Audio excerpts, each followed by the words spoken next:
Mundo, Pátria do Evangelho.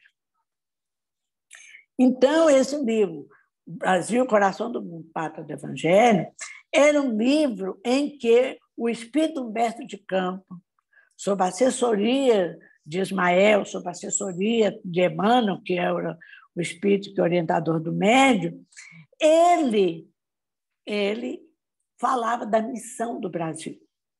Então, veja bem, era importante que o brasileiro, não só o Brasil espírita, mas que o brasileiro começasse a compreender qual era o trabalho que ele tinha que realizar, porque ele estava renascendo aqui, qual era o objetivo. Então, esse livro é um livro que, além de ser um resgate histórico, mostra que todas as atividades, toda a programação espiritual para o nosso país. Muitas das coisas já foram cumpridas, outras estão em cumprimento e outras virão a ser realizadas mais à frente no futuro. Então, com esse livro, que é um livro que, inclusive, pessoas não espíritas já leram, nós vimos as diretrizes do nosso país. Há um programa, um plano diretor, digamos assim, do alto com relação à nossa pátria. Nós temos uma missão, assim como todo país do mundo. Todo país do mundo tem uma missão a cumprir. Por exemplo, só rapidamente para citar, a França. A França, de onde veio o Espiritismo, qual é o compromisso maior da nação francesa que ela ainda não cumpriu na integralidade? Vai cumprir. E justamente Kardec coloca lá no livro Obras Póstumas, solidariedade, fraternidade e igualdade. Igualdade, solidariedade e fraternidade. São 3 grandes missões que o povo francês deveria trabalhar e que a gente ainda vê que há um processo, mas ainda não foi concluído. Então, toda nação tem, e a nossa é essa que nós precisamos ler. Isso foi na década de 30, 36 para 37.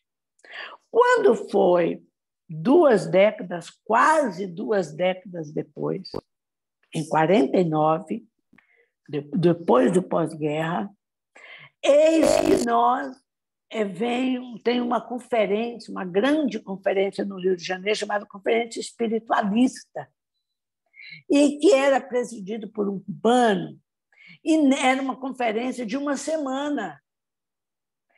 E nessa conferência, por ser espiritualista, os espíritas, as lideranças espíritas, as principais lideranças espíritas, estavam presentes. E um dia, o Leopoldo Cine deixou tudo isso registrado, viu, gente, que eu estou falando? O Leopoldo Cine deixou no livro do centenário. Mais tarde, em outros documentos. E o Giovanni também depois fez um esforço histórico e colocou isso. Então, um dia lá, uma daquelas líderes espíritas falou assim: vamos fazer uma visita à Federação Espírita Brasileira? Vamos lá nos apresentar ao presidente Pantuil, que não estava na reunião, na conferência. Vamos nos apresentar a ele e conhecer o departamento editorial. E foram. Chegaram lá, o Vantuil de Freitas, receberam muito bem, como outros diretores, receberam bem. Eu sei que eles eram para ficar uma manhã, ficaram o dia todo, e quase ao final do dia, aqueles espíritas de Minas Gerais para baixo lembraram que seria importante que houvesse uma unificação, como Bezerra falava, como o Leopoldo Cirne falou, como sempre falou. Então, nós podíamos falar isso, alguma coisa, Vantuil, se você permitir, se você quiser, agora que a conferência vai encerrar. O Vantuil falou: pois não, nós vamos fazer isso. Então, o pessoal fala que o Vantuil tinha um documento de unificação pronto. Tinha não, que veio a se chamar o Grande Pacto de Unificação, o Pacto Áureo. Mas não foi, ele não tinha pronto, porque tinha pronto era do Leopoldo Cirne, e algumas coisas que, ao longo desses anos, Pátria do Evangelho, Coração do Mundo, tudo isso foi aparecendo. Então, naquele momento, sentados lá na FEB, no departamento editorial, algumas lideranças espíritas, Leopoldo Machado, dois de Minas Gerais, o Abade Cury, Noraldino, de São Paulo, do Paraná. Então, todos eles, aqueles ali se reuniram do Rio Grande do Sul e fizeram um documento. E esse documento foi levado no dia 31 de outubro de 1949. Foi elaborado de um dia para outro. E, nesse dia, foi aprovado aquilo que nosso Vinícius, Pedro Camargo, recebeu mensagem, falou que era como se eram luzes que se desciam do alto naquela conferência sobre todos os encarnados. Então, quem denominou o nome de Pacto Áureo foi também um paraibano. Quem deu o nome de Pacto Áureo foi também um paraibano que residia naquela época no Paraná. Eu não sei se algum de vocês lembra o nome desse paraibano, que foi presidente da Federação Espírita do Paraná. Lins de Vasconcelos. Lins de Vasconcelos. Então, o Lins de Vasconcelos teve essa inspiração e que o secretário-geral, que depois veio fundar a Federação Espírita Catarinense, colocou. Então, vocês notem que como é que as coisas vão tendo um encadeamento com a aprovação do Pacto Áureo. A única pessoa que estava presente, que no momento não pôde assinar, porque tinha um compromisso urgente, quando voltou já estava assinado, foi o Leopoldo Machado. Mas ele não assinou por isso. Então, quando nós vemos isso, no ano seguinte, foi feita a caravana da fraternidade para viajar pelo Brasil, e foi um documento de 18 capítulos, meus amigos. Pouquíssimos capítulos. O artigo 1º é a leitura do Brasil, Coração do Mundo, Paz ao Evangelho, para que se conheça a missão do país. E depois, o artigo 2º, coloca estudar as obras da codificação kardeciana. E aí vem organização das federativas estaduais e vai o Conselho Federativo Nacional, que era da FEB, tudo isso filiado à FEB. Então, naquela época, no ano seguinte, 1950, aquelas pessoas que tinham mais recursos, como Lins de Vasconcelos. Lins de Vasconcelos era um paraibano que foi para o Paraná, ele ficou muito rico. Aliás, a própria Federação Espírita do Paraná se tornou uma federação bem mais independente que as demais por causa do Lins de Vasconcelos, que doou muito para lá. E o Lins, em construções, sobretudo de residências populares, o Lins enriqueceu. Mas o que aconteceu? Durante o ano seguinte, em 50, foi viajar pelo esse Brasil. E somente aquelas pessoas que tinham alguns recursos financeiros, porque tudo era pago, tudo era do bolso deles. Eles botaram aquele documento de poucos artigos, que é a base, e saiu por esse Brasil, foi ao norte. Imagina viajar para o norte naquela época, era uma viagem mesmo, eram dias, e não era nesses navios, nesses cruzeiros que a gente vê no dia de hoje. Esses foram os homens que fizeram, e quando eles terminaram o percurso se não foi pelo Brasil todo, mas pelos principais locais, eles ficaram muito tempo viajando, um ano viajando, e chegaram pousaram em Pedro Leopoldo para encontrar com Chico Xavier. E ali tem uma mensagem, tem uma poesia do Amaral Ornelas e tem uma mensagem de Emmanuel, que fala dessa caravana que nunca se desfaz. Então, é uma mensagem linda, tudo que eu estou falando para vocês, se vocês me pedirem, eu mando tudo para vocês que eu tenho.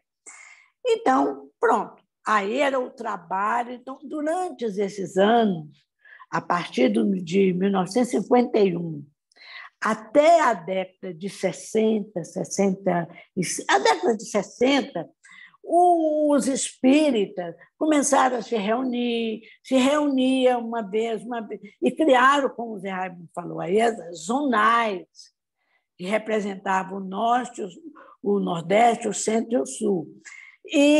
Mas era assim, cada vez se reunia, discutia alguma coisa, analisava o que pode fazer, o que a casa espírita. Você vê que as coisas era muita discussão, porque tudo também tinha que se deslocar, tudo, recursos financeiros, tudo isso, né? Esse trabalho. Então, passado de 1949 até 66, 65, 66, eis que Bezerra de Menezes, que já vinha enviando algumas mensagens, envia uma mensagem através da mediunidade do Chico, unificação. Essa mensagem é outro marco. Então, você vê o marco do Leopoldo Cirne, em 1904, o marco do Brasil Coração do Mundo na década de 30, 36, 37, depois, em 49, o Pacto Áureo, a Caravana da Fraternidade em seguida, e depois a mensagem de unificação de Bezerra de Menezes, em 1966, 65, que foi publicada, inclusive no Reformador, em 1970. Com essa mensagem, começaram a se organizar e já vinham os primórdios desse documento aqui, chamado Orientação Centro Espírita, além que começaram a ver que a casa espírita, por essa mensagem, compreendeu-se que o espírita ele tem duas vias, digamos assim, dois braços de acesso para promover, fazer cumprir a missão do Brasil, né? Com auxiliares de Ismael, em nome de Jesus, e, ao mesmo tempo, fazer a divulgação do Espiritismo. Um braço seria a unificação propriamente dita de procedimento. E, para isso, não iria se concentrar nas federativas, ia se concentrar na unidade básica do movimento espírita, que é o Centro Espírita. O Centro Espírita representa o que a célula é para o nosso corpo físico. Então, o Centro Espírita é a célula fundamental. Então, o Centro Espírita, ou a maior parte, o ideal é que fosse todos, pudessem falar a mesma linguagem, tivessem os mesmos tipos de atividades. Aqueles centros que tivessem mais recursos, com mais recursos, que tivessem menos recursos, com menos recursos. Então, foi quando se idealizou o eixo de orientação Centro Espírita. E aí, em Brasília, na década de 70, já se discutia em Brasília, o Thyssen já era o presidente, já estava começando a fazer a transferência para Brasília, o processo, fez-se a reunião, e no Rio e em outros lugares, para começar a se pensar o que a Casa Espírita precisaria ter, um mínimo. E aí que começaram a criar a parte de gestão, a parte administrativa e a parte de área. A primeira área que foi criada foi da infância e juventude. O estudo da criança e do jovem. Logo em seguida veio do adulto, com o EJA, mas isso tudo já foi da criança, do adulto, já foi na década de 80. Foi lançado o EJA exatamente em 1983. Então, a gente nota que foi esse período todo, até essa mensagem de unificação, foi um momento assim, de levedar a massa, como diz o apóstolo Paulo, né? Um pouco de fermento, levedar a massa. A partir de 70, nós começamos a entrar em atividades práticas. E a primeira atividade prática, o primeiro braço, o primeiro compromisso do espírita é fazer a unificação das instituições espíritas através do que a Casa Espírita precisa ter para ela funcionar como uma associação, como uma entidade espírita. Hoje nós temos várias áreas, inclusive a mais recente, que o Marco Lima, nosso Marco Lima é o coordenador nacional, que é a área de arte. A gente até brinca que a área de arte foi a última que foi criada, mas nesse documento de orientação de Centro Espírita que está saindo, a atualização dele, ele é a primeira, é a área número 1, porque nós colocamos na ordem alfabética. A área de arte é a área que começa com o número 1. Foi a última, mas os últimos serão os primeiros. Mas sobrou o outro ideal de Bezerra, que ele fala nessa mensagem: a união dos espíritas. A união dos espíritas. Nós estamos, ao longo desses anos, trabalhando cada vez mais para que o Centro Espírita e muitas federativas tenham essa estrutura organizacional, tal como consta aqui no Orientação do Centro Espírita, com suas áreas, com áreas de estudo, de prática e de divulgação doutrinária espírita. Além, obviamente, da parte de gestão. Então, nós poderíamos dizer em 4 áreas fundamentais: a gestão da administrativa, financeira, contábil. Depois, nós temos as áreas de estudo, nós temos as áreas de prática, como a prática mediúnica, como o atendimento espiritual, como a assistência e promoção social, e a área de divulgação. Então, veja que essa é a estruturação básica. Nem todas as casas espíritas puderam, de imediato, colocar tudo. Isso foi um processo. Muitas federativas no Brasil, inclusive, e ainda tem uma ou duas, eu diria que uma só, que elas acharam que, devido a essa documentação, orientação centro espírita, que a federativa deveria ter apenas uma parte administrativa. Não deveria ter aspecto de casa espírita. Me parece que só uma federativa, hoje no Brasil, eu tenho que confirmar, mas eu tenho quase certeza, que ainda não tem nenhuma atividade de estudo, nem de prática e nem de divulgação. Só tem atividade administrativa. Mas isso, hoje, todas as federativas têm essas atividades. Então, esse é o trabalho de unificação. Eu moro na Paraíba, eu moro em Brasília, eu moro no interior da Amazônia, eu moro lá no Chuí, lá para o lado do Rio Grande do Sul. Eu tenho a mesma estrutura básica, eu tenho palestra, eu tenho reuniões mediúnicas, eu tenho estudo da criança, estudo do jovem, estudo do adulto, eu tenho atendimento espiritual, tudo isso. Então, há um padrão, que esse padrão está focalizado na obra de Allan Kardec, mas e daqueles espíritos encarnados e desencarnados que guardam a sintonia com a codificação. Então, para encerrar com esse apanhado geral, resta-nos agora um trabalho desse século, desse milênio, dessa humanidade regenerada que nós estamos, desse mundo de regeneração que nós estamos nos candidatando, sonhando com ele, trabalhando para participar dele, que é a união. Quer dizer, a união, o espírito de fraternidade, o espírito de solidariedade, de amor ao próximo, uns aos outros, porque muitas vezes nós, espíritas, agimos como competindo um com o outro, fazendo, às vezes, até intrigas. Muitas vezes nós fazemos interpretações completamente equivocadas dos postulados espíritas. Nos parece que, daqui para frente, o que se planeja é justamente trabalhar mais a unificação. A união, a unificação, mas com os laços da união, da verdadeira fraternidade. Por isso que o Evangelho Redivivo, que é o último programa de estudo, ele está chegando, resgatando a mensagem do Cristo, a boa nova, a mensagem do amor imortal, como nos fala Amélia Rodrigues, através da interpretação espírita. É basicamente isso que eu posso dizer para vocês, dentro de um apanhado geral.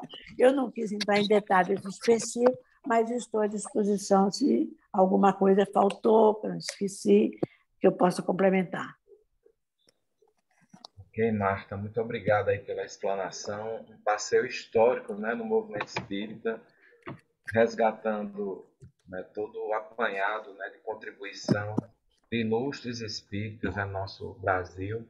Entre eles você citou, né, o Bezerra e os paraibanos, né, que fizeram parte dessa história. A gente fica muito gratificado por essa linha histórica, né, essa linha de tempo que você traçou até chegar nos dias atuais, na perspectiva da gente construir um movimento mais unificado e mais unido. Então, inicialmente, a gente gostaria, né, de só lembrar como seria esse momento seguinte, né? Vocês podem colocar as perguntas no chat, ou podem levantar a mão, né, aí, aquela mãozinha que aparece na tela, e aí a gente vai sequenciando aqui, a gente vai ter ainda um momento ainda com Marta para ela responder. Vocês podem levantar a mão para a gente poder passar as perguntas. Já tem uma pergunta aqui, né? Foi formulada. E aí qualquer coisa que uma pessoa que fez queira complementar, levanta também a mão para a gente poder. Eu gostaria também de dizer para vocês, pedir até perdão, porque no Zoom eu sou ainda um pouco atrapalhado, né? E a gente colocou a gravação um pouquinho depois. Eu tenho mais Foi, hábito eu vi. do Meet, né? O Meet eu domino muito mais. Aí eu peço perdão que a gente começou um pouquinho mais adiante a gravação, tá certo? Mas está gravado no mundo espiritual, depois a gente acessa bem direitinho isso aí, viu? Pode ter certeza. Então, inclusive, não vamos esquecer a foto, viu? Daqui a pouco eu vou pedir aí para os técnicos que estão aí presentes para a gente tirar uma foto para registrar esse momento tão importante. Então, a primeira pergunta, Marta, salvo engano, é de Mauro, né? Ele pergunta qual a importância do trabalho de unificação desenvolvido por José Jorge, né? Foi uma pergunta muito boa, Mauro. Inclusive, eu quero falar para você que nós temos uma reunião mediúnica que se realiza, nós aqui na FEB, temos uma reunião mediúnica da qual eu faço parte há 40 e poucos anos, às quintas-feiras. E ontem, durante a reunião, nós tivemos, porque amanhã vai ter a Assembleia Geral do Sócio, né? Nós vamos ter a reunião da Assembleia Geral, vai ter eleição aqui na FEB, e vários nessas ocasiões, muitos desses que pertenciam, que foram trabalhadores do movimento espírita, eles vêm até nós, participam, e um dos que estava presente, o primeiro que foi percebido na reunião ontem, foi o José Jorge. O José Jorge, ele não foi signatário do Pacto Áureo, todo mundo sabe disso. Mas o José Jorge foi e nem fez parte da caravana da fraternidade.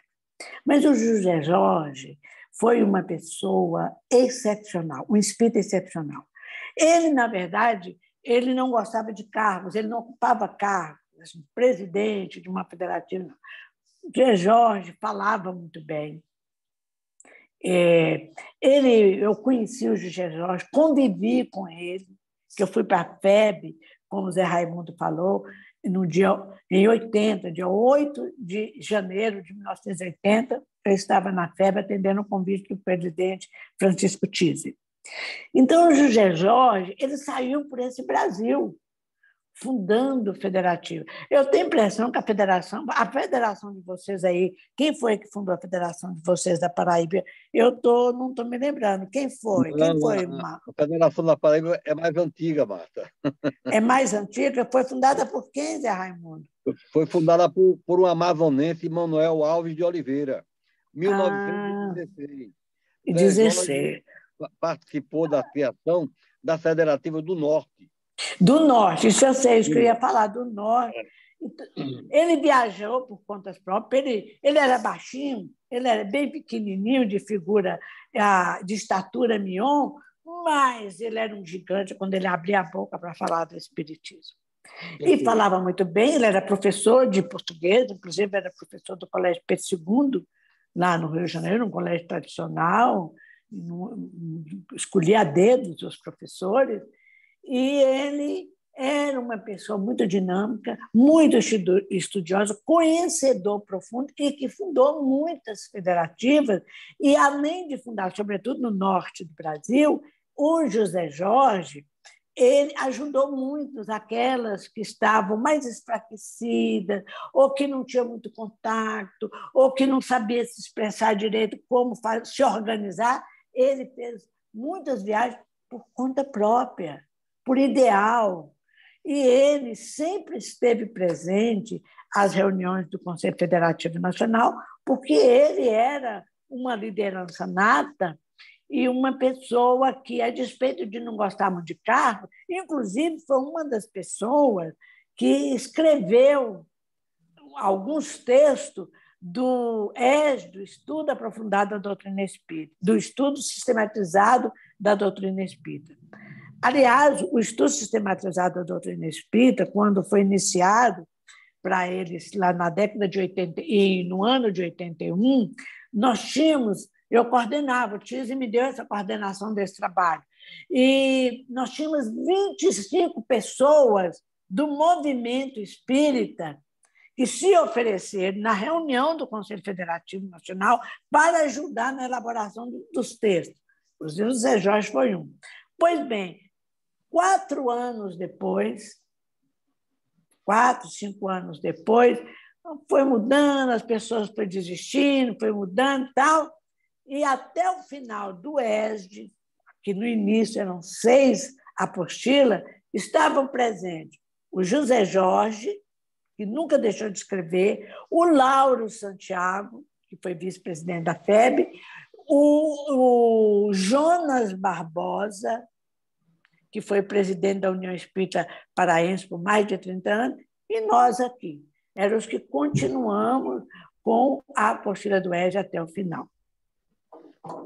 Outra coisa, Márcia, que eu gostaria de lembrar é que ele, quando participou do Conselho Federativo Nacional, geralmente ele representava as federativas do Norte, porque elas não podiam participar pelas dificuldades.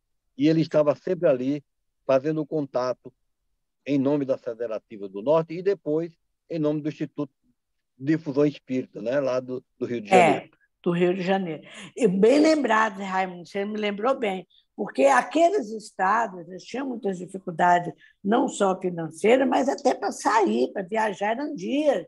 A pessoa para chegar, para ficar... E antigamente as reuniões do Conselho Federativo era quase uma semana, né, Zé Raimundo? Eles tinham para se ausentar do trabalho e tudo. Então, José Jorge é que representava e falava por ele. Sexta, sábado e domingo. Que ficou mais no final, mas teve uma época que foi até mais dias.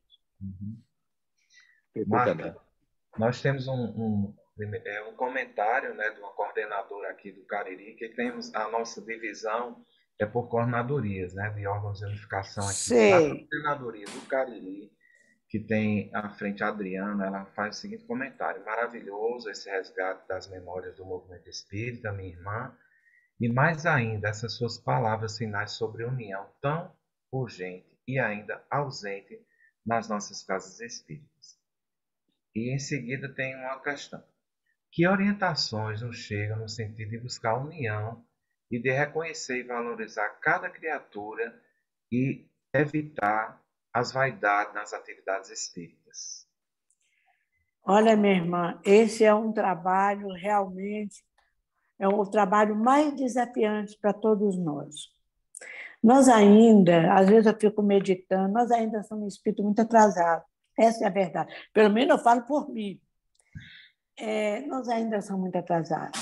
A gente começa a saber de uma coisa, participar de uma coisa, como diz lá na minha terra, nas Minas Gerais, a gente sobe no tamborete. Não deveria ser assim. Nós ainda, com esse conhecimento espírita, com as lições espíritas, nós já deveríamos ter uma outra postura. Então, esse é um trabalho do dia a dia, de hora a hora, do minuto a minuto, esse trabalho. Então, eu vou falar para você que nós estamos sempre sendo inspirados pelos benfeitores espirituais, pelos orientadores da vida maior. No ano de 2013 para 14, mais ou menos nesse período, eu diria, vamos arredondar para 2014, na Federação Espírita Brasileira, nesse nosso grupo mediúnico que reúne às quintas-feiras, começaram a surgir mensagens de espíritos que não davam nome, que não assinavam o nome. Esse grupo nosso é um grupo que o orientador, o dirigente no plano espiritual é Bezerra de Menezes. E não era, não assinava o nome. Mas eram mensagens pequenas, quando psicografadas, ficava uma página, quando muito. E era uma mensagem que eles sempre tinham um padrão. Fazia uma citação do Evangelho, qualquer citação do Evangelho, do Novo Testamento, e logo em seguida fazia uma pequena interpretação. E aquilo, ninguém deu muita bola no início, correu o ano de 2014, mas aí a gente começou a ver que, a partir do final do primeiro semestre de 2014, essas mensagens começaram a ser semanais. Toda semana, ou era pela psicofonia, ou era pela psicografia, sempre assim, uma citação de um dos textos do Novo Testamento e uma interpretação sucinta e muito afetiva, muito amorosa. Aí o grupo começou a ficar curioso, mas quem é que está escrevendo? Por que não coloca o nome? Né? São pessoas que estão juntas, o mais novo no grupo tem 30 anos. Então, somos um grupo muito bem estabilizado, tem muito boa sintonia. Quem é, quem não é, quem é que está... Então, nós vamos dar uma do que Kardec fazia. Vamos mentalmente perguntar para os espíritos, para o doutor Bezerra de Menezes, que é o nosso orientador aqui do grupo, para que diga quem é que está escrevendo. A gente notava que os estilos eram diferentes. Essas mensagens estão todas guardadas. Então, aí nós perguntamos, mentalmente perguntamos, e aí veio uma mensagem, e no final o Espírito falou assim, o Espírito que interpretou aquela passagem do Evangelho escreveu assim, um grupo de espíritos cristãos. Eles não se identificaram, mas identificaram também ao mesmo tempo. Então, de repente, essas mensagens, nós começamos a saber que em outros grupos, na própria FEB, estava recebendo do mesmo teor, do mesmo tipo. Uma citação do Novo Testamento, seguida de uma interpretação em outros grupos. E as pessoas começaram a falar entre si. Daqui a pouco, nós ficamos sabendo que no movimento espírita estava acontecendo isso. Eu me lembro que o nosso amigo do Rio Grande do Norte, o Assis, marido da Sandra, falou comigo isso, e vários, e começamos. Aí, isso foi 2015 inteiro, 2016. Quando foi? No início de 2016, nós fomos ao Paraná, na Conferência Estadual do Paraná.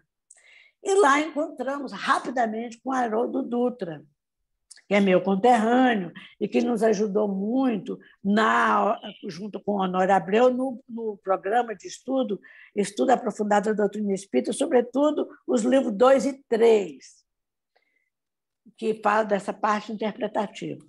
E aí eu falei, conversamos de tudo, e eu falei, Haroldo, eu falei dessas mensagens para ele, o Godinho estava comigo, foi uma conversa assim, gravada até hoje, eu tenho aqui, de, no máximo, 15 minutos, que ele estava saindo daquele trabalho para ir para uma reunião que já estava programada.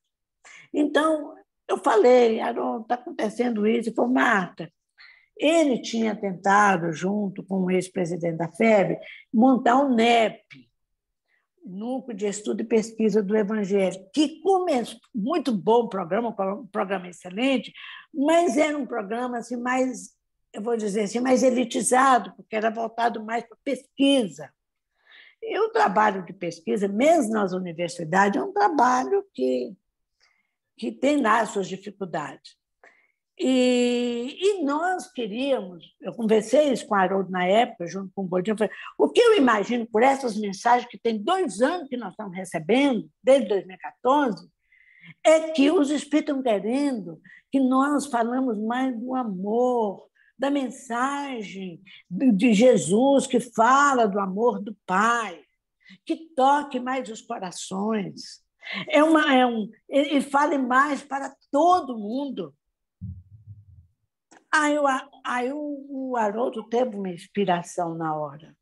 Ele falou, Marta, leia um livro, renúncia, releia, na parte que está na parte terceira, tem uma fala de Alcione que fala que o Evangelho, a mensagem do Cristo, do Messias, precisa ser conhecida, meditada, sentida e vivida. Pronto, tenho gravado isso. Voltamos para Brasília, começamos com o Evangelho Rede Vivo, fomos em Minas Gerais, onde que tem um programa de mais de quase 80 anos, 75 anos, que eles estudam sistematicamente o Evangelho, lá no Grupo Espírita Emmanuel, e voltamos para Brasília, apresentamos o projeto ao Movimento Espírita, raptamos o Severino Celestino, que passou a ser um dos nossos consultores nacionais e hoje é um dos mais próximos de nós, assim como o Helder Caldeira, que gosta muito dessa parte de história, e nasceu o Evangelho Rede Vivo. Dentro dos moldes daquela orientação de Alcione, que se encontra no livro Renúncia, eu falo Alcione barra Emmanuel, no livro Renúncia, que eu acabei de citar, mas nos moldes daquelas pequenas, daquelas humildes mensagens muito simples. E uma das coisas que os espíritos, aí foi Bezerra de Menezes e também o doutor Dias da Cruz, que nos falaram, começaram a nos descrever que no plano espiritual foi erguida uma organização muito semelhante ao espaço que foi feito no plano espiritual, é como uma espécie assim, tem várias colinas, cada região dessa colina, vamos dizer assim, montanhosa, está sob a coordenação de um apóstolo. O Paulo continua com os gentílicos, e ele falou que ele foi criada a Nova Jerusalém. Esse espaço, esse local, para preparar a humanidade que vai reencarnar para que essa humanidade possa se moralizar mais, ter mais esse sentimento de humanidade. Inclusive, eu não me lembrava mais, agora que eu estou me dedicando mais a estudo, Nova Jerusalém, eu já vi falar nessa Nova Jerusalém. E o amigo Assis, da Sandra, lá que mora do Rio Grande do Norte, falou: Marta, a Nova Jerusalém está no Apocalipse. A Nova Jerusalém, Jerusalém libertada. Então, desculpa se eu fui longa demais na coisa, mas são fatos que não estão escritos. Um dia o Certa Febre vai divulgar, mas nós vamos melhorar através do Evangelho. É o único caminho da lei do amor que nós vamos aprender a vivenciar. Por isso que, em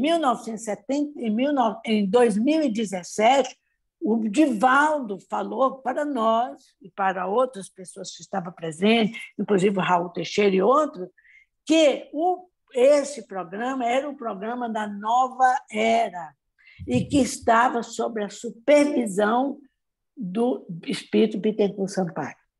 Francisco Leite Bittencourt Sampaio, que o nosso sergipano, que na encarnação anterior viveu em Sergipe.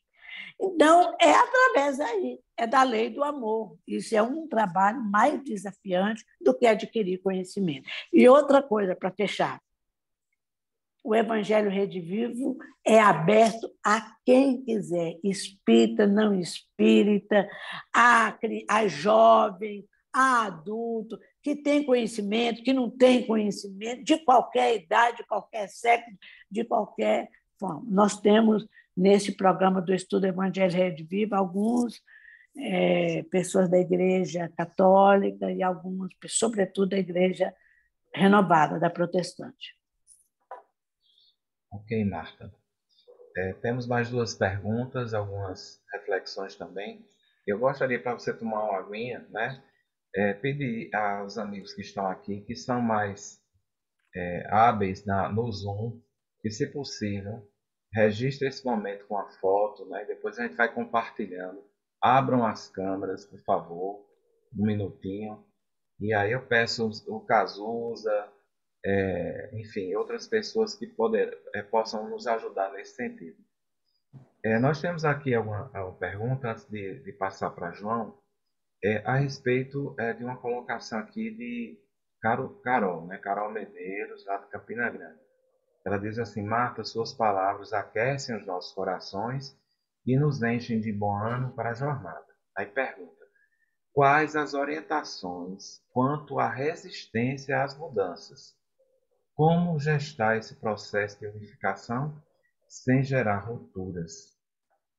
De Carol, Campina Grande. Carol, isso nós vamos ter que enfrentar. Desde a época de Kardec, há esse desafio, viu, Carol?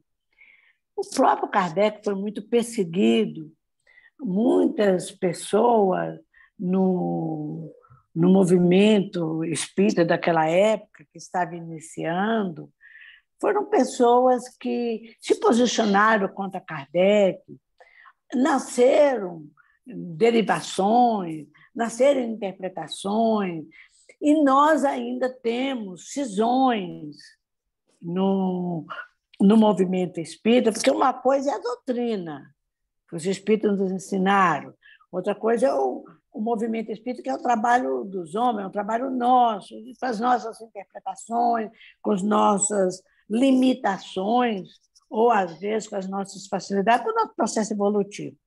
Então, uma coisa que me entristece realmente é quando eu vejo pessoas, assim, de uma forma até leviana, falar que o espiritismo está ultrapassado. Nós nem conhecemos direito o espiritismo.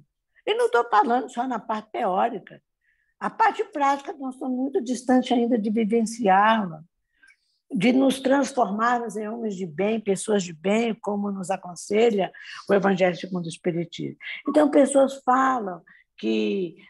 que bem falam que o Espiritismo está ultrapassado.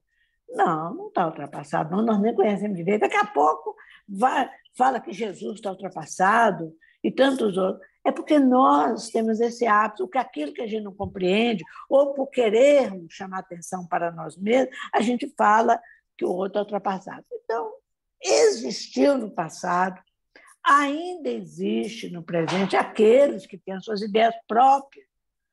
O próprio Chico Xavier, que foi alvo de muita perseguição, o Divaldo foi alvo de muitas perseguições pelos próprios espíritas. Não tem coisas que o Chico disse, o Chico falou, o Divaldo fez, o Divaldo não fez, que não tem cabimento. Você conhece a pessoa 5 minutos, Divaldo, o Chico você sabia que a Ivone era, na verdade, uma pessoa obsediada, quer dizer, a pessoa não tem sentido. Há pouco tempo, não muito tempo, há coisa de 1 ano, uma pessoa enviou para o nosso reformador um artigo muito bem escrito, mas muito bem escrito. E o Evandro, uma pessoa muito esclarecida, tradutor das obras de Kardec, ele falou: Marta, eu li esse artigo, está muito bem escrito, mas veja o que você entende que está escrito nesse artigo, se é o mesmo que eu entendi. Aí eu peguei o artigo, imprimi até, para poder ler a letra. Um artigo escrito por uma pessoa que tem domínio da arte de escrever e que conhece o espiritismo, conhece intelectualmente falando. Era um artigo em defesa do aborto para as mulheres pobres, para aquelas gestantes que não tinham como se alimentar, como se nutrir, como vestir. Então, que aquele aborto, nessa situação, deveria ser feito. Eu fiquei assim, eu telefonei para o Evandro. Evandro foi, Mar. Quer dizer, era uma sutileza, era quase uma armadilha. Aí, é claro, o Evandro aceitou e falou que o espiritismo, e ele como espírita, era a favor da vida. A pessoa ficou muito aborrecida depois, é uma pessoa muito conhecida, é uma pessoa conhecida no nosso movimento espírita. Então, eu falei assim, Evandro, quando você responder para ele, porque ele foi mal criado, quando o Evandro não aceitou publicar o artigo e recusou, eu falei, pergunta para ele por que, em vez de fazer aborto, não faz uma campanha para ajudar aquelas gestantes pobres, para se alimentar, para se vestir, para cuidar da criança quando nascer, ou até para ajudar numa doação para que dê pais que não possam ter filho. Então, essas coisas, viu, Carol, é que nós vamos lutar e vamos enfrentar muitos problemas. E é por isso que o Evangelho está chegando mais intensamente e para todos, para que nós possamos ser tocados mais na parte moral, nessa nossa parte que nós precisamos desenvolver. Ok, Marta. Eu vou passar agora a uma pergunta feita por um membro que está aqui, que gostaria de fazer diretamente, né, João? Para você, e ele que faz parte do departamento de estudos aqui da nossa federativa, ele tem algo também a lhe indagar sobre as colocações. Por favor, João. Obrigado, Marcos. Na verdade, não é Para nem poder... uma indagação, é apenas um comentário, respaldando assim o que Marta tem falado da importância, né, do estudo do Evangelho nos nossos tempos e parabenizando pelo esforço da federação, que vem desde da época do Nestor Mazotti, buscando compreender, aplicar formas, né, de estudar o Evangelho nas apostilas do EAD, passando pelo NEP, agora no Rede Vivo. E a gente dá o nosso testemunho aqui da Federação Paraibana, que a gente acolheu assim essa ideia de mergulhar de forma mais profunda, né, nos estudos do Novo Testamento, na época que era, de fato, o NEP, quando surgiu, na época do César Perry. E a gente conseguiu, assim, sobretudo entre os jovens, despertar uma curiosidade, despertar uma vontade de pesquisar mais a fundo o texto, mas sempre com a compreensão de que a pesquisa é o início e a nossa meta é a vivência moral. Então, assim, a gente tem conseguido manter esse equilíbrio de pesquisa aprofundada, porque o jovem tem sede de pesquisar, tem jovens que conhecem as línguas, inclusive, dos textos, fazem um mergulho nos textos, fazem muitas perguntas desafiadoras, e é sempre bom a gente ter pessoas que nos estimulam. E o NEP é um desses, né, caminhos para estudar o Evangelho, junto com tantos outros que a gente tem no Espiritismo, e penso eu que em quase 10 anos de experiência de NEP, a gente não tem nenhum tipo de pretensão de fazer concorrência ou diferenças. Não, São caminhos propostos e as pessoas se afinizam de acordo com o programa que é colocado. Então, há pessoas que, de fato, vão querer fazer uma pesquisa mais aprofundada e vão ter um caminho, e tem pessoas que querem, de fato, pessoas até que não conhecem o Evangelho, assim, uma iniciação inicial, na redundância da expressão, e devagarzinho ir conhecendo. Então, dou meu testemunho de experiência enquanto trabalhador de uma federativa já há muito tempo e coordenador desse estudo do NEP há quase 10 anos, e a gente tem conseguido, de fato, equilibrar o que Alcione diz, começando pelo conhecimento, meditando, refletindo e tendo o sentimento como sendo o nosso foco, né? É apenas um testemunho. Obrigado e parabéns pelo trabalho. Eu agradeço muito, João Alves, né? Porque o NEP é um programa maravilhoso. Inclusive, acontece uma coisa muito agradável. Por exemplo, vou citar um exemplo aqui, claro. A Federação Espírita do Estado de Goiás, a FEEL, ela tem o NEP e implantou o Evangelho Rede Viva, mas é a mesma equipe. Mas como aqueles que estão mais ligados, se afinizarem mais com a estrutura, vamos dizer assim, pedagógica do NEP, fica no NEP. Mas são as mesmas pessoas que trabalham no NEP, trabalham no Evangelho Rede Viva. Em 2017, que foi o ano que nós iniciamos na FEB, assim, oficialmente, no campo interno da FEB, o Evangelho Rede Vivo, nós fizemos uma capacitação para multiplicadora. Então, nessa capacitação, foi uma coisa que nós convidamos, mandamos convite para o Brasil todo, em Brasília, mandamos, um movimento espírita.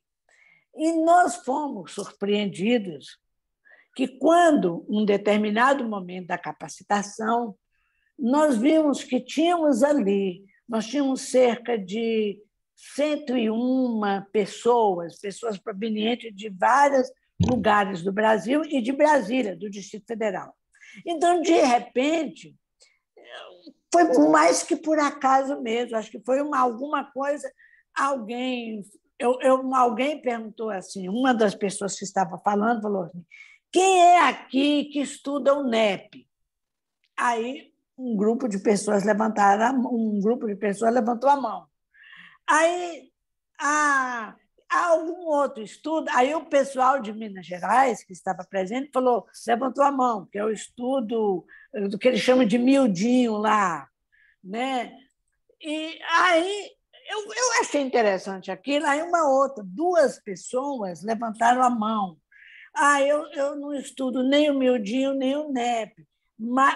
E o engraçado é que o presidente da Federação Espírita do Distrito Federal, Paulo Maia, estava presente. E ele falou, eu sou do Centro Espírita tal, localizado em tal lugar aqui no Distrito Federal, e nós estudamos há quase 20 anos. Quem fundou o Centro Espírita foi meu pai. E nós estudamos há quase 20 anos, nem a NEP, nem esse. Nós estudamos somente o Evangelho de acordo com as obras de Emmanuel. Aí outro grupo, estava em outro lugar, falou assim, e nós estudamos aqui em Brasília, falou local também, e também em Goiás, acho que na cidade de Lusiânia, nós estudamos os livros de Emmanuel, seguimos os estudos do Evangelho segundo aqueles livros de Emmanuel e o Evangelho segundo o Espiritismo. Então, de repente, nós tínhamos ali pessoas representando casas espíritas e federativas que tinham várias metodologias do estudo, e nós estávamos todos juntos. Porque o que importa realmente é a pessoa estudar, compreender e, sobretudo, vivenciar o Evangelho de Jesus. A metodologia é de acordo com quem se afiniza com A, com B, com C, não tem problema nenhum. Isso é muito importante mesmo. E parabéns por esse trabalho que você está realizando. Marta, a gente vai ter que agrupar algumas perguntas em função agora do tempo, e eu gostaria de mais uma vez pedir aos amigos que abram as câmeras, que o Cazuza ele está tirando uma foto, né? Se for o caso, a gente pode tirar no final, todo mundo, mas se vocês abrirem um minutinho, ele vai tirar novamente. Ele tirou uma e tinha muitas câmeras fechadas. Eu peço só para a gente registrar, para ficar bem bacana, tá bom? Então, Marta, é o seguinte, as demais perguntas, essas três que vou passar para ti, tem a ver com o processo de unificação. Assim, aquelas instituições que preferem caminhar sozinhas, que não levam em conta essa questão da unificação, né? A outra fala de quais são os desafios para tentar superar esse isolamento dessas casas que querem caminhar sozinhas. E a última pergunta, que é exatamente os desafios atuais, né? Nesse momento em que muitos companheiros se encontram ainda com resistência de voltar ao momento presencial, né? Quais são os desafios hoje da gente criar um movimento espírita diante numa perspectiva de unificação, né? De unir pessoas, se essas pessoas estão com dificuldade também de frequentar a instituição, de retomar as atividades? Bem, com relação à primeira questão, nós vamos prosseguir. No livro Coração do Mundo, Brasil, Coração do Mundo, Pátria do Evangelho, Humberto de Campos, transmitindo a palavra de Ismael, fala que há outras metodologias, como nós acabamos de falar com relação ao NEP e outros, do Evangelho, mas que há outras metodologias de fazer esse processo de unificação. Mas que, para nós, está lá escrito no livro, o processo federativo era o considerado ideal, o melhor. Quer dizer, pode ser que no futuro, bem lá para frente, apareça outro. Então, o Pacto Áureo, a grande conferência, foi baseado no documento orientador e a organização das federativas, das 27 federativas do Brasil, foi em cima do processo federativo, né? Então, nós falamos que a FEB e as 27 federativas é o processo federativo. Mas nós já tivemos, no passado, algumas, e ainda temos no presente, alguns que preferem caminhar por conta própria, independente. Nós temos que respeitar, nós não podemos fazer outra coisa. Agora, uma tentativa de aproximação seria nos eventos maiores, por exemplo, em congressos, em seminários, nós abrimos, convidá-los, enviar o convite para esses irmãos e irmãs, para essas instituições, e muitas delas são muito bem organizadas, para participar. Então, aí, quem sabe até colocá-lo como expositor ou com alguma atividade para valorizar. Isso é um trabalho de conquista. Mas a gente deve fazer o trabalho da gente. Nós devemos fazer a nossa preocupação maior com a nossa casa espírita, porque toda casa espírita ela foi programada no plano espiritual. As pessoas não se reúnem ali por acaso. Tem um compromisso que isso antecede a vida, a essa vida, em outras encarnações. São compromissos espirituais. Então, nós precisamos nos fortalecer. Mas nós podemos envolvê-lo nessas atividades. E, com isso, com essa pandemia, nós envolvemos a muitos. Não houve essa intenção inicial.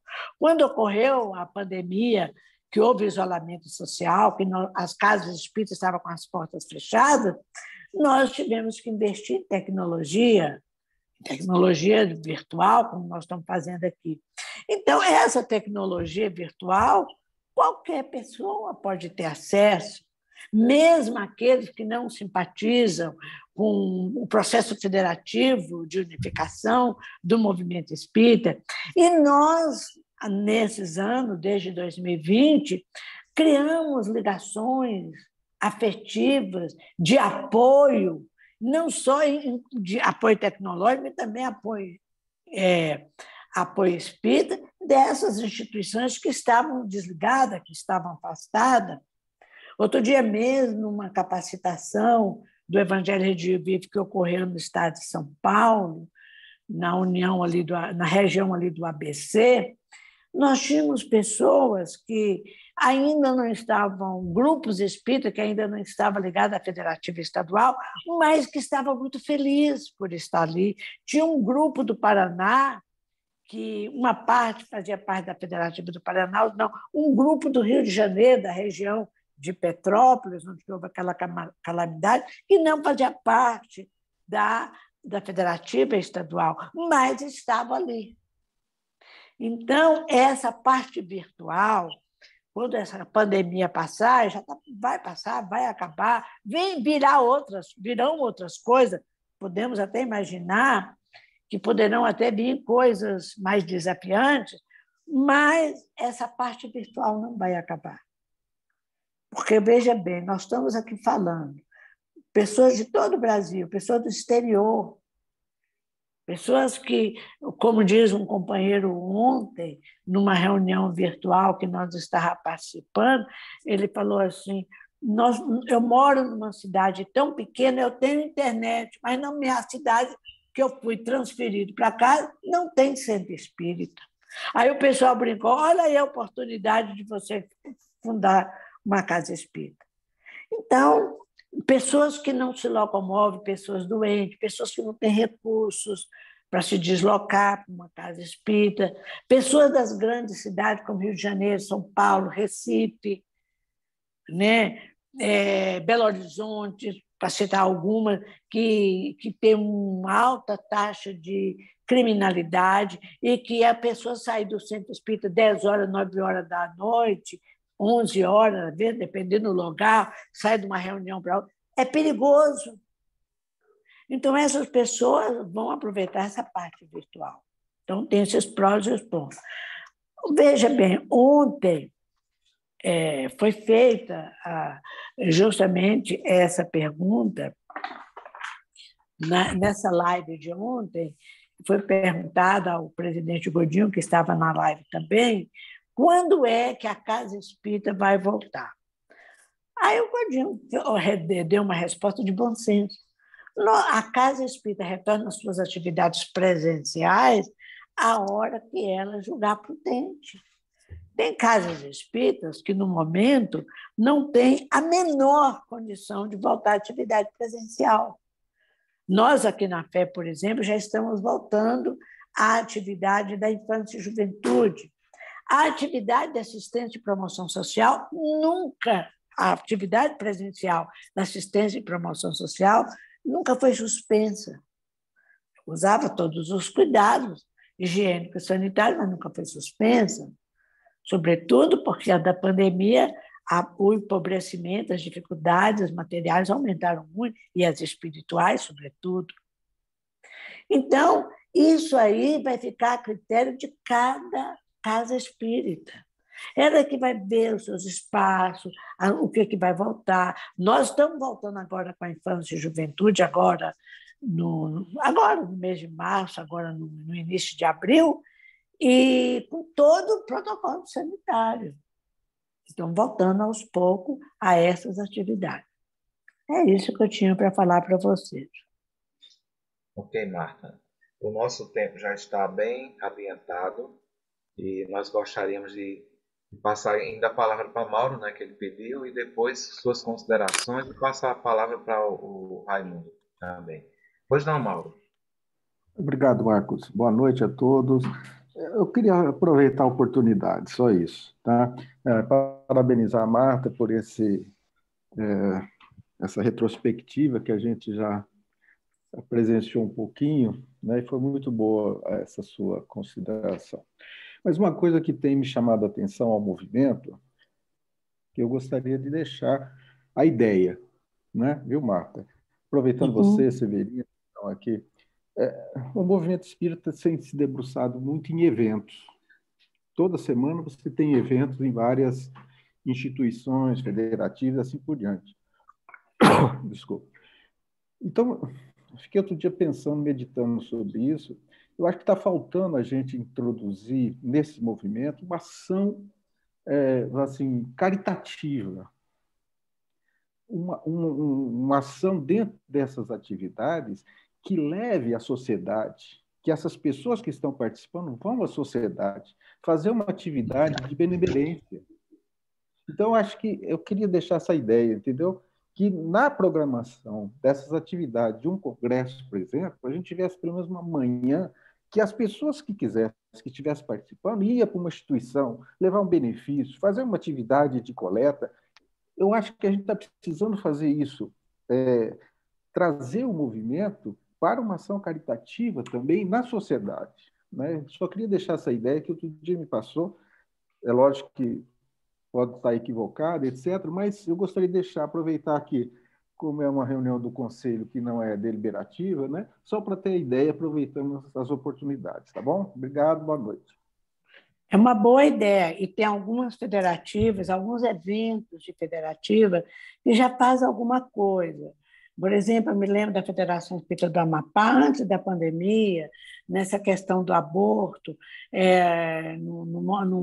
numa das reuniões lá, nos congressos, numa atividade assim, mais ampla, eles fizeram um trabalho nesse sentido, mas relacionado ao aborto, em defesa da vida, e aí reuniu espíritas, não espíritas, pessoas da população civil e não, para juntos, todos fizeram seminários, chamaram entidades religiosas da Igreja Católica, Protestante, pessoas que viessem falar sobre o assunto, chamaram juízes, médicos, fizeram uma atividade. É uma forma de integrar, mas é uma ideia muito boa mesmo, viu?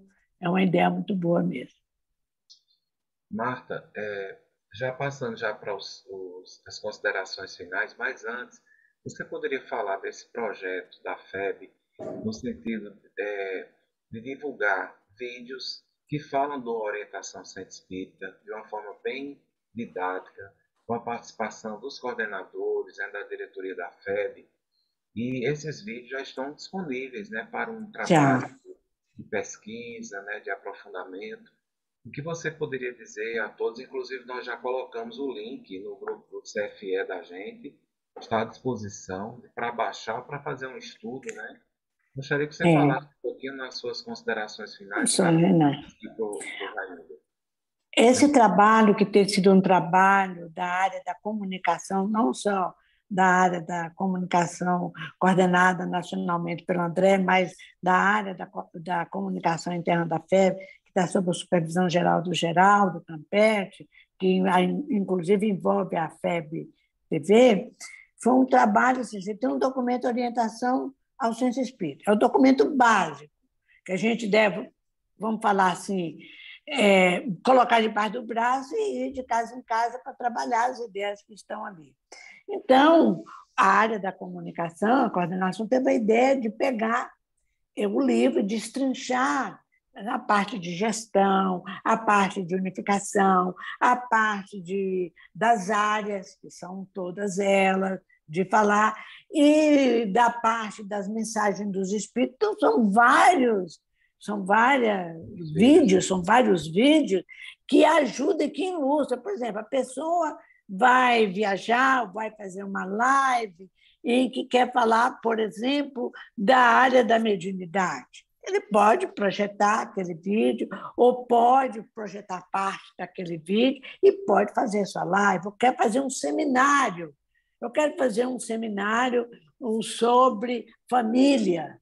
Então, esse material, além de ser um material que trabalha a orientação espírita, ele trabalha também indiretamente um outro documento que é muito importante para o movimento espírita, que está saindo, que está sendo revisado esse ano, que é o plano de trabalho para o movimento espírita, que, na verdade, o plano de trabalho para o movimento espírita, e que, inclusive, tem um item que foi destacado aí pelo Mauro, que é do relacionamento da Casa Espírita com a sociedade, no ano em geral, é uma forma de executar a orientação do Centro Espírita, através das suas diretrizes, dos seus projetos.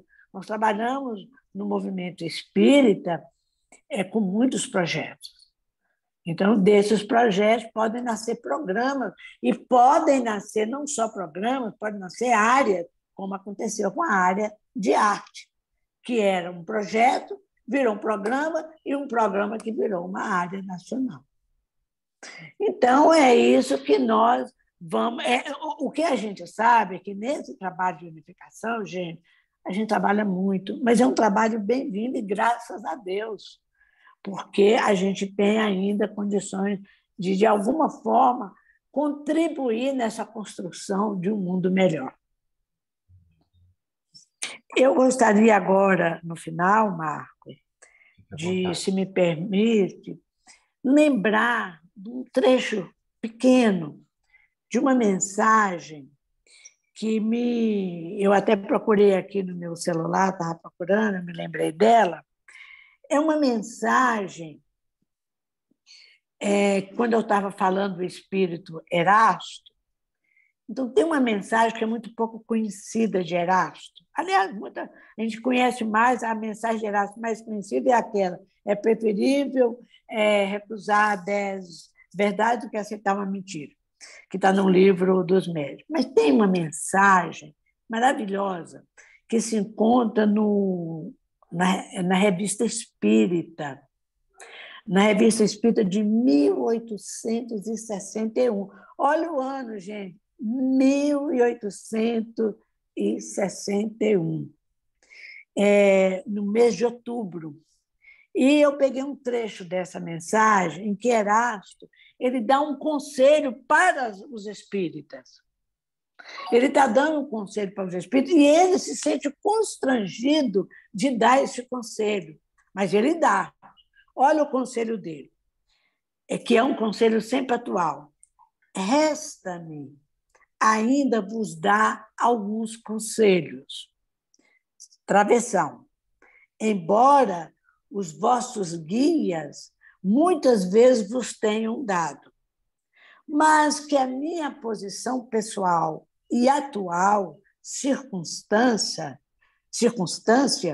me aconselham a vos lembrar novamente. Meus amigos, aí vem o conselho dele, meus amigos, aqui me dirijo a todos os espíritas, a todos os grupos, a fim de que nenhuma cisão, nenhuma dissidência, nenhum cisma venha surgir entre vós, mas, ao contrário, que uma crença solidária vos anime e vos reúna a todos pois isso é necessário ao desenvolvimento da nossa doutrina benfazeja. Sinto uma espécie de vontade que me constrange a vos pregar a concórdia e a união. Pois nisto, como em tudo, a união faz a força e tendes necessidade de ser fortaleza e união, a fim de que possais enfrentar as tempestades que se aproximam. E não só tendes necessidade de união entre vós, mas ainda com os vossos irmãos de todos os países. 1861.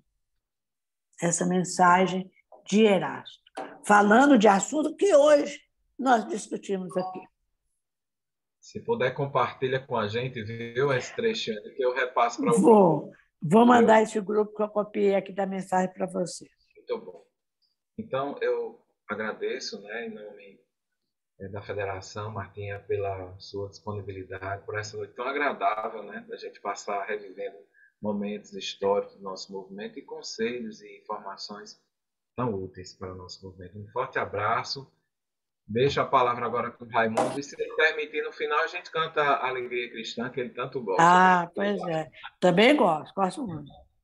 Raimundo.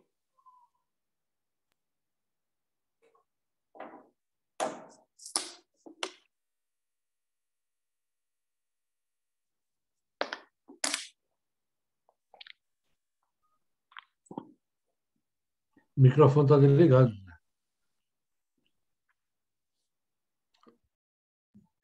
Está desligado ainda. Então, Raimundo.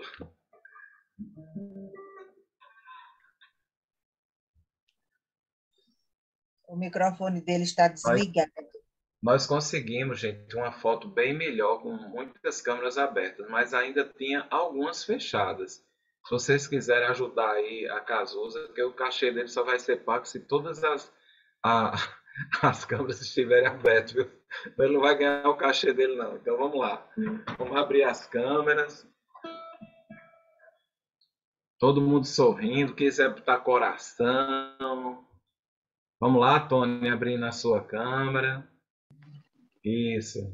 Senão Alô? o fotógrafo não vai ganhar o cachê dele. Vamos lá. Estava com fome mesmo. Pronto. Raimundo, tá, você com a palavra, viu?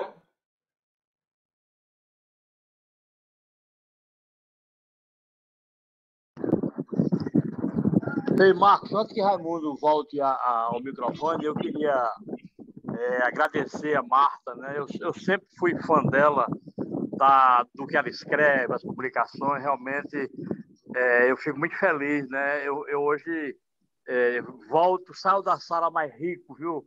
Com essa experiência, com essas contribuições. Jesus realmente sabe escolher os seus trabalhadores, viu? Então, minha irmã querida, que Deus te abençoe, que você continue nessa luta, nesse trabalho, e eu vou continuar colocando você nas minhas preces para que você tenha vida longa, para demorar mais tempo aqui. Com a cabeça boa. Obrigado, Wilson. Que Deus te abençoe. Você falou a respeito que a FEB não parou com a promoção social, né? Eu fiquei muito emocionado. Não, parou não. Isso faz nos lembrar aquela mensagem de Jesus, né? Que não são os bons, os sãos que precisam de médico, né? São doentes. Nós todos somos doentes, na verdade, né? De uma forma ou de outra. Mas aqueles excluídos é que realmente são os contemplados de Jesus. Eu fiquei muito feliz, viu, com essa notícia, viu? Obrigado, Marcos. Obrigada, viu, pelo carinho, Wilson. Obrigado. Todo mundo já conseguiu abrir seu microfone? Ainda não. Alô? Abriu. Agora pegou. Abriu. Pois é. Eu ouvi atentamente as considerações de Marta. É como reviver. É como assistir a um filme. Todas essas considerações, uma vez que eu convivi com essa turma toda que já voltou. Poucos são aqueles que estão ainda, né? Principalmente os antigos presidentes de federações, que ela citou aí. E agora estamos numa outra era. A era nova, essa era nova que o próprio Divaldo falava da nova era, né? Que é um programa coordenado por Bittencourt Sampaio, um dos grandes espíritos que Ismael conta, que Jesus conta para o trabalho a que o Brasil está vinculado do coração do mundo, da paz do Evangelho. Então, é mais agradecer a Jesus, agradecer aos bons espíritos, agradecer ao próprio Ismael para que continue conduzindo a nossa pátria e que ela sempre se mantenha na direção da paz, na direção da solidariedade, da fraternidade e da igualdade, aqueles grandes dísticos que foram inseridos pela Revolução Francesa e que ainda não estão sendo cumpridos. Portanto, Marta, volte, fique com seus familiares em paz e receba o abraço fraterno, tanto de Leopoldo Cirne, que há tanto tempo atrás trabalhou pela FEB, como do nosso irmão Teixeira, Lins de Vasconcelos, como do nosso irmão Romero, que foi um timoneiro nesta casa aqui da Paraíba durante 44 anos, do nosso irmão Laurindo, 12, e aí nós estamos, eu e Marcos, aí, nessa nova etapa. Eu já estou caminhando para 28 anos como presidente, Marcos passou a etapa dele de 12, mas nós estamos aí esperando que o mundo se renove, dando a nossa pequena contribuição. Deus lhe abençoe, como disse o Whindersson, e que nós cheguemos a continuar trabalhando enquanto puder. Isso aí, Zé. Muito obrigado, querido amigo. Muita paz para você e para todos os companheiros, amigos, irmãos e irmãs que aqui estiveram conosco. E muito obrigada pelo convite. Gostei muito de estar junto com vocês. Muito obrigada. Vamos lá. Somos companheiros, amigos que vivem alegre, pensando no bem. A nossa alegria é de bons cristãos, a Jesus não ofende a ninguém. A nossa alegria é bem do Evangelho, é bem do Evangelho. Vibra e contagia, da criança ao velho, da criança ao velho. Mesmo entre perigos, daremos as mãos, como bons amigos, como bons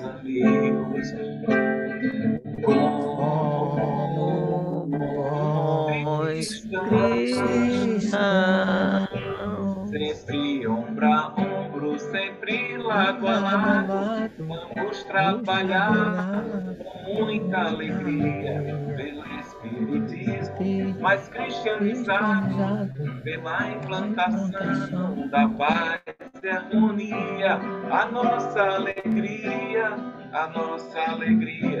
é o bem do Evangelho,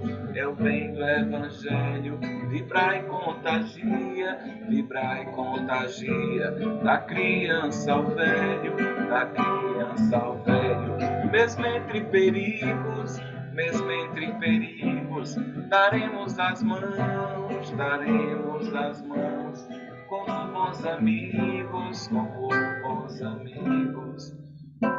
Vocês, como bom cristão.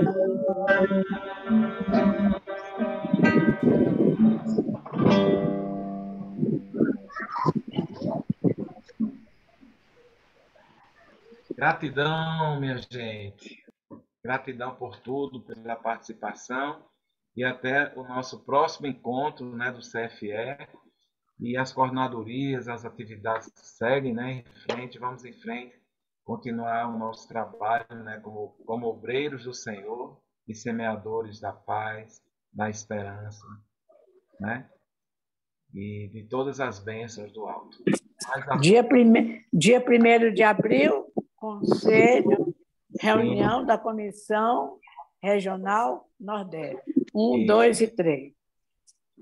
Um abraço para todos. Boa noite Muita a paz. todos. Muita paz para todos. Tchau, pessoal. Muita paz a todos. Tchau, gente. Boa viagem. Boa noite, muita luz. Tchau.